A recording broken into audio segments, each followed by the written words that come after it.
Do you get sick and tired of people talking about your summer bod and how we have to make sure you look a certain way for you to be happy over the summer or anytime? If that's you and you're sick and tired of hearing it, but you actually want to be healthy and strong, this episode is for you. My name is Dara Thomason, and this is the Quilters Podcast, episode 207, The Myth of the Summer Bod. Let's talk about shame.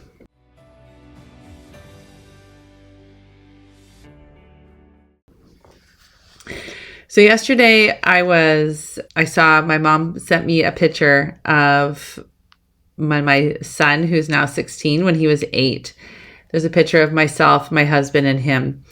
And my 13-year-old saw the picture and he said, "Wow, Mom, you were quite big then." We're going to be talking about some shame here and what other people say about our bodies and what they expect.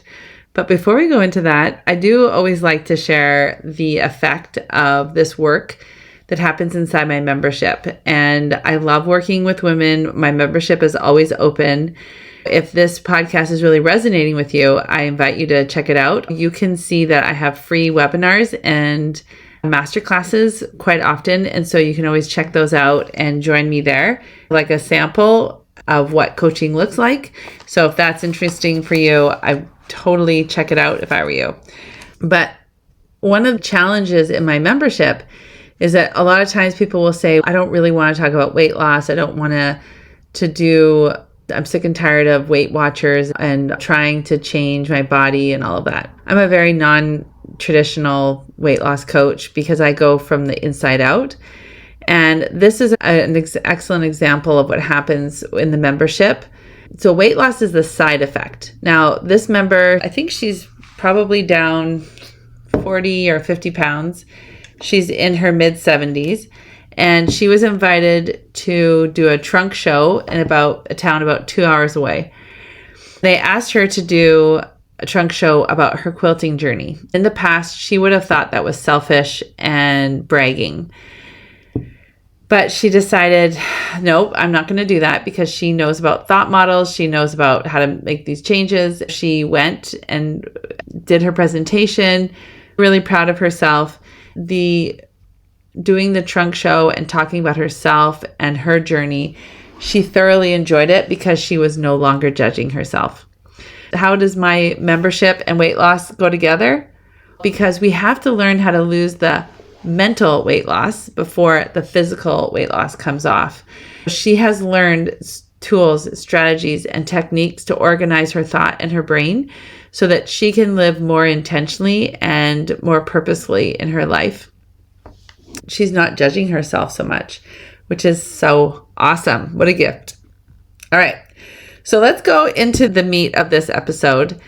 And I want to talk about this idea of a summer bod. Now, it's very confusing when we talk about weight loss and about making this change, because on one hand, I personally don't love this idea of buying into the summer bod or having to conform or having to look a certain way to be acceptable. It actually makes me sick. Being a 6 foot tall, blonde woman, I'm not curvy, this whole Barbie kind of idea. I just don't want to buy into that. I don't want to be labeled. I don't want to be typecast. But on the other hand, I want to be strong. I want to be fit. I want to feel like I'm taking good care of my body. I don't have any grandkids yet, but I know that when I'm 60, 70, 80, I'm sure I'll have grandkids. I have 5 my own kids, but I never want to say no to my kids. Even when we go hiking or keeping up with them, going on adventures, I want to be able to be the person, no matter what my age, that I can go and do that with them.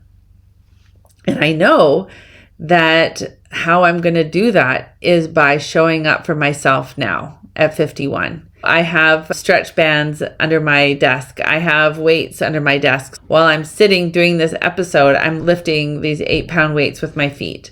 I'm as physically active as my schedule allows me. And I eat really healthy, and I weigh myself every day so that I can keep curious of how am I doing in the way that I'm eating? Is it making a difference? Is it helping me?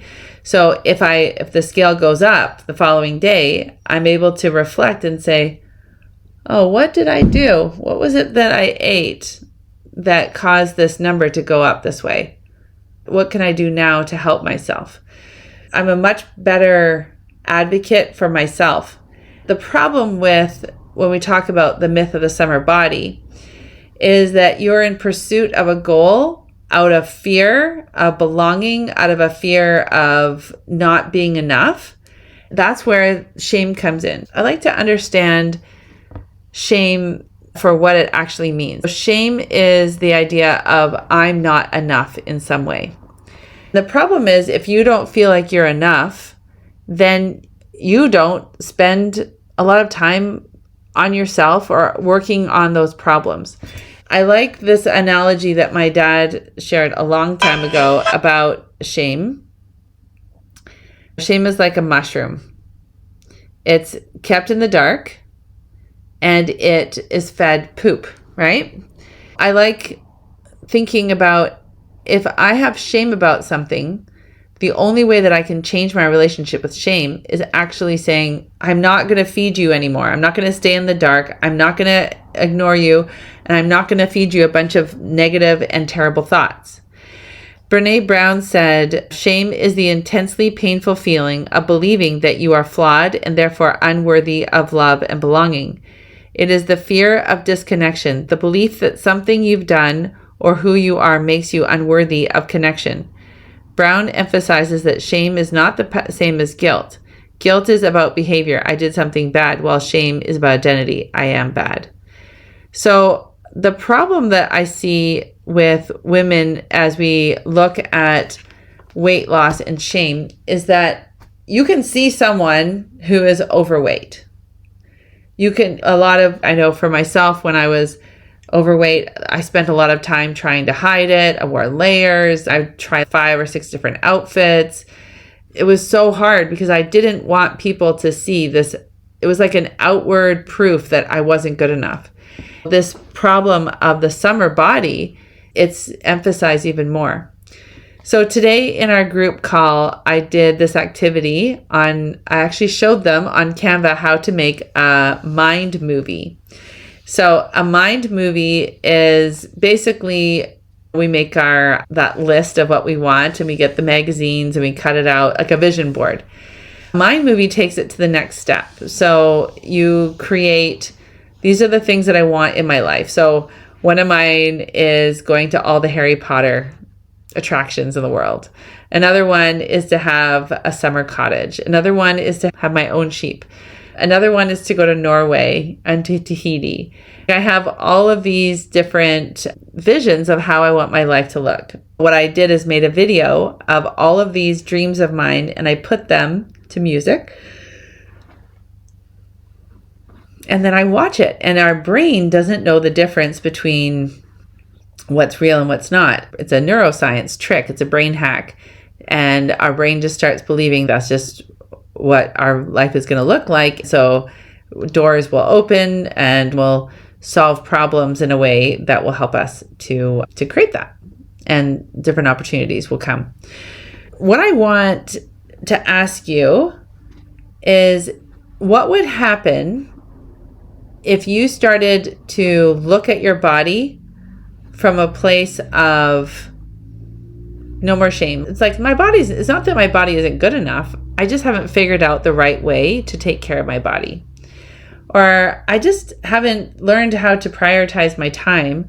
Or I just don't know how to problem solve without using food. Now I'm just getting curious. My friend's sister moved to France and her kids were going to school there. The lunch ladies in France have a philosophy. I don't know if all of the lunch ladies in all of France do, but these particular lunch ladies did. Her kids were Canadian. They're used to Canadian foods.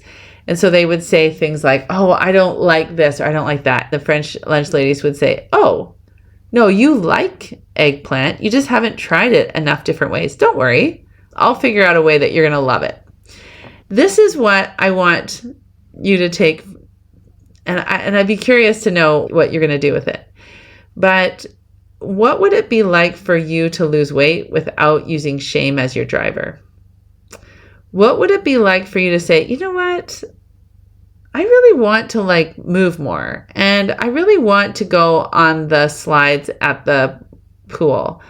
I really want to go to the beach with my granddaughters and have the energy to keep up with them.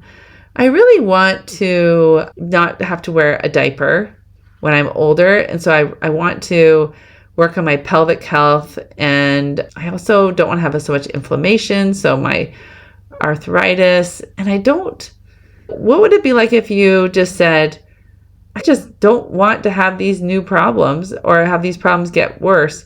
So I'm just going to figure this out. I'm going to just be more connected to myself instead of going to the snacking. I'm going to try this instead of these old habits, coping strategies that don't work very well.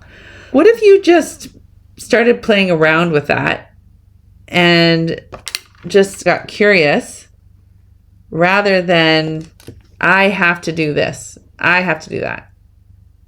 Just curious. This is what I want. This is my challenge for you for this podcast. And I do want to invite you to meet with me one-on-one. I have 2 different options to work with me so I can really help you create the kind of life that you want. I had a lady just recently join, and she was concerned because she's in her 60s, and she was like, am I too old? And I was like, no, you're never too old. You're exactly in the right place. You're finally able to have different perspective to taking care of yourself. I can work with ladies in any age, and I've worked with ladies in their 20s, 30s, 40s, 50s, 60s, 70s, and even 80s.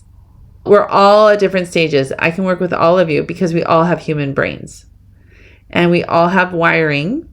We all have these subconscious thoughts that we don't know what to do with, but I do. And I have amazing tools to help you.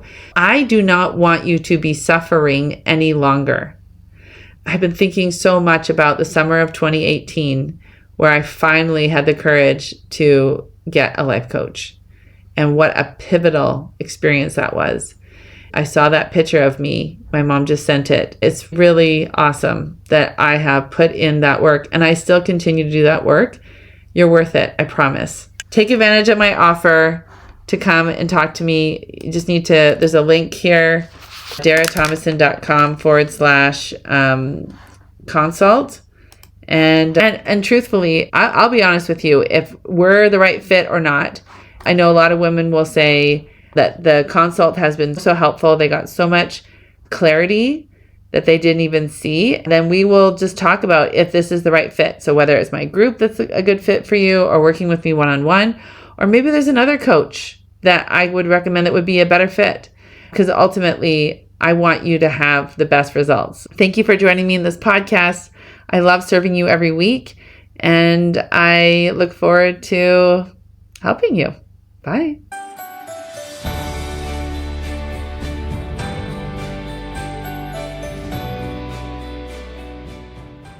If you aren't loving your current life and hear yourself saying things like, I should be happier, I should be getting more done, or question how productive and fulfilled you are, this podcast is for you. I'm Dara Thomason, professional quilter turned life coach for quilters, where I show you how to overcome obstacles like perfectionism, people-pleasing, overeating, overcomplicating life, so that you can really start to enjoy your life by learning and using tools for your brain to help you transform your everyday living. Are you ready to make these changes? I'm ready to help. Let's start your transformation one UFO at a time.